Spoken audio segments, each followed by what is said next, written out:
Channel of Vadodara.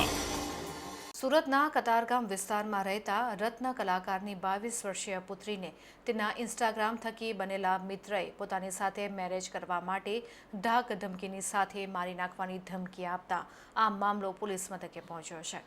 Katargam વિસ્તારમાં રહેતા મૂળ અમરેલી જિલ્લાના રહેવાસી રત્ન કલાકારની 22 વર્ષની પુત્રી પ્રિન્સી નામ બદલ્યું છે।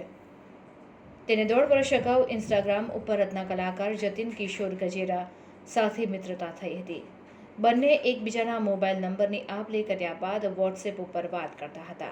તે દરમિયાન જતીનના કહેવાથી પ્રિન્સીએ પોતાના ફોટા મોકલાવ્યા હતા, પરંતુ ત્યારબાદ યેનકેન પ્રકારે જતીન પ્રિન્સીનો પીછો કરી કનડગત કરતો હતો અને વરાછાના કામનાથ મહાદેવ મંદિર પાસે બોલાવી કોર્ટ મેરેજના ફોર્મ ઉપર સહી કરવા કહ્યું હતું, પરંતુ પ્રિન્સીએ ઇનકાર કરતા જતીને ફોટો વાયરલ કરવાની અને મારી સાથે લગ્ન નહીં કરે તો હું ફેનિલનો જ ભાઈ છું, ગ્રીષ્માની જેમ તને પણ મારી નાખીશ તેવી ધમકી આપી હતી, જેથી પ્રિન્સી ડરી ગઈ હતી અને જતીનના કહેવા મુજબ વકીલની ઓફિસમાં જઈ કોર્ટ મેરેજના ફોર્મ ઉપર સહી કરી હતી અને બંનેના સાથે ફોટા પડાવ્યા હતા, પરંતુ ત્યારબાદ જતીને પ્રિન્સીના ફોટો સોશિયલ મીડિયામાં વાયરલ કર્યા હતા, જેથી પ્રિન્સીએ સમગ્ર બાબતની જાણ તેના કાકાને કરી હતી અને ફરિયાદ નોંધાવતા ચોક બજાર પોલીસે જતીનની ધરપકડ કરી છે।